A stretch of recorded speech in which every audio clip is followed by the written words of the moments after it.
Wow, that light's not supposed to turn on like that. I just made it. Wow.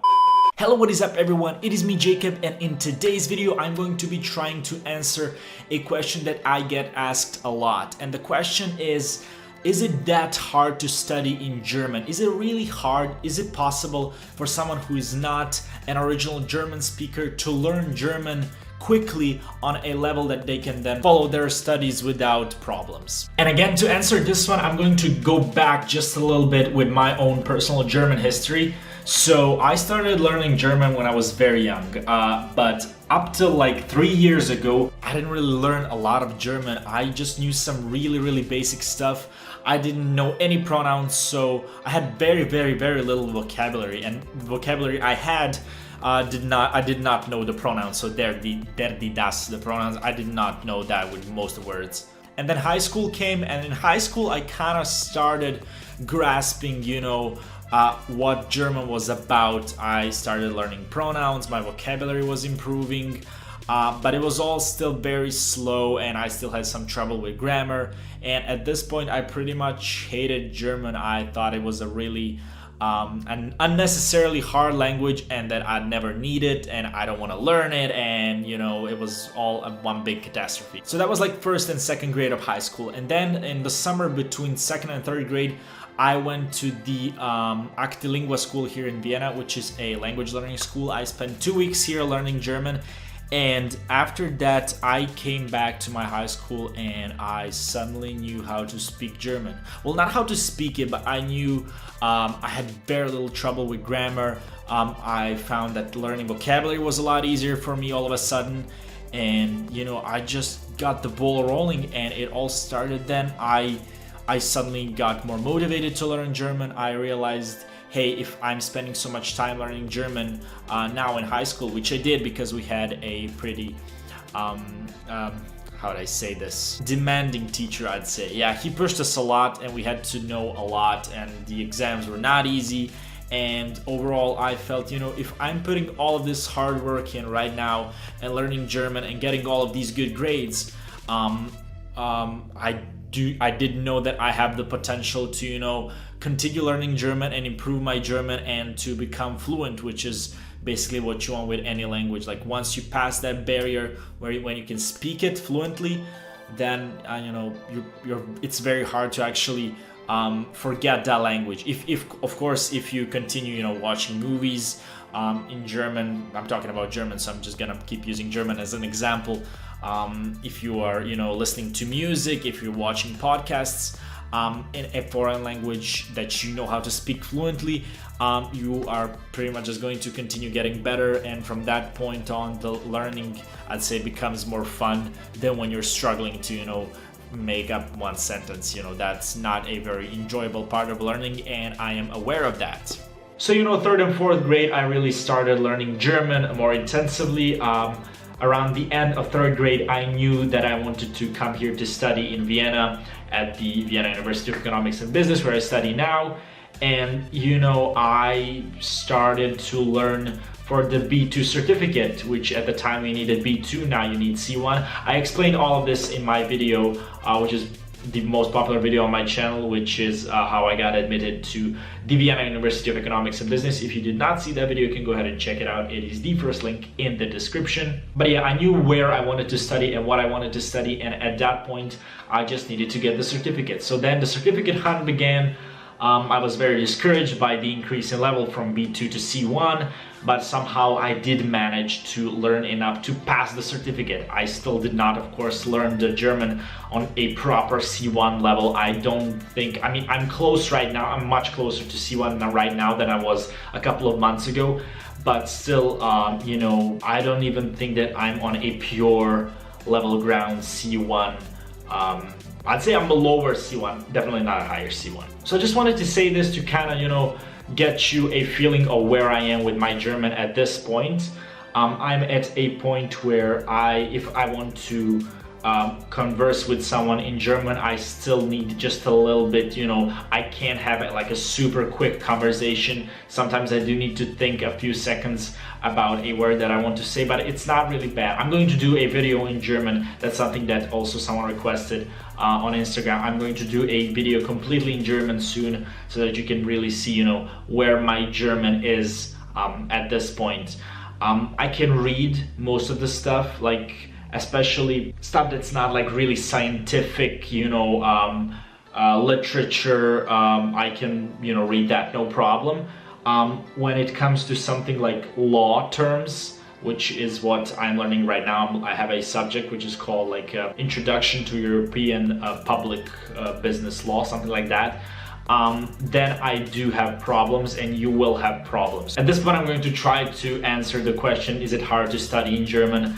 In a concise way, but I think it's just going to be all over the place as I try to explain what I want. In some ways, it is hard when you get a new subject, a new lesson, and you're looking at all of these words and you do know what they mean maybe, but some of these constructions, like sentence constructions, especially when it comes to like law stuff, are way over my personal knowledge of German sentence construction wise, and also just vocabulary wise, because I don't know all of the words. That being said, is it a problem for me? Are all of these foreign words and unknown constructions and just the sheer amount of new vocabulary that I need to learn, is it all scary? Is it all, in what way does it affect me?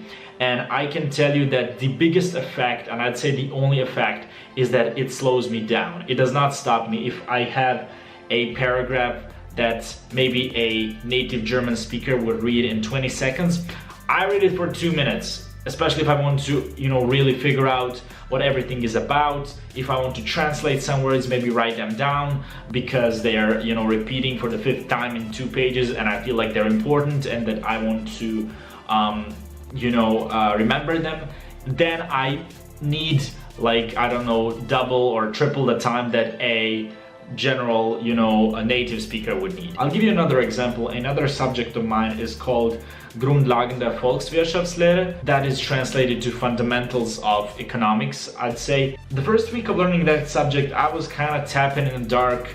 I did not know a lot of like basic terms that are really repetitive. I don't even know how to say those terms in English. For example, a gerade, which is a line, and then curve, which is like a curve on a graph. And then there are terms that, you know, determine if it's like round or if it's like all of these things that you learn once, and after the first week, after you absorb all of the necessary vocabulary for that topic, for that lesson, it gets easier because it's all really repetitive, and there is a very limited amount of, per se, a math vocabulary that you need to know in order to, you know, learn math. There is only a limited number of new words that can possibly, you know, come out from learning a new math lesson. So I'd say that although it will slow you down a little bit, you can't look at that as a disadvantage. I see me learning in German and studying in German as a huge advantage over people who are native speakers, because after the 3 years of studying here, I will be completely fluent at another foreign language, and they will, you know, still be better than me, but it will still be the language that they already knew. So they're not going to benefit from that constant interaction with a foreign language, a bit of a forced interaction, because I'm really forced to interact with German every single day in everything I do. So, you know, that kind of forced interaction, it's very rarely that you can fabricate that, you know, in the real world. You can't, I mean, maybe if you got a job in a firm where, like, but they wouldn't give you a job in a language that you don't already know for you to learn it. Like, that stuff only happens like in school. Like, this opportunity that I have right now to learn German is amazing, and I'm really excited about it because I know that in 3 years I'm going to have another language, I'm going to be fluent in another language, I'm gonna add another language to my arsenal. Wow, I said language like 10 times in 2 seconds. But I hope this answers your question of, you know, is it worth it to walk that path and to, you know, have to try a bit harder now for those gains later, you know, language-wise. And I can tell you that it is, and that I would recommend you to, you know, get to embark upon this journey as well, because yeah, trust me, it will be worth it at the end. I believe it's going to be worth it, and you should too. Thank you all so much for watching. Like and subscribe if this video helped you, if you enjoyed it. It means a lot to me. Thank you all so much for all the activity on social media, on my Instagram and Twitter. You guys have been crushing it with messages, with like questions. I try to answer all your questions as soon as I can. But I realize that a lot of these questions are overlapping, like this one today, so I'm going to be trying to answer more of them in a video, because I feel like that will be beneficial for both you, because you'll get a more in-depth answer, and for me, because I don't have to type down the same answer every day like 10 times, because there are really that many messages. Like, I could show you, wait. So I spoke with 4 people today. Shout out to these guys. Someone asked, wait, I was wondering if you could help me out. I've got a couple of questions revolving around studying in Vienna as an international student without speaking German at all. So yeah, again, a lot of these questions are overlapping. Let me see another one. So another one from Peter. He said, hi, I've just seen your video about VEU. Is it possible to ask you about it? I think about studying at VEU, but I've heard it's really hard to study there. Is it really that hard? And then we go on to, you know, speak a bit in German for both of us to improve our German, which is something that I'm all up for. If you want to message me in German, that's fine as well. I'll be happy to converse with you in German, because, you know, again, it's beneficial for both parties. And yeah, that would be it. Thank you all so much for watching. Once again, I'm just rambling on. Thank you all for watching, and I'll talk to you all in the next video. Peace.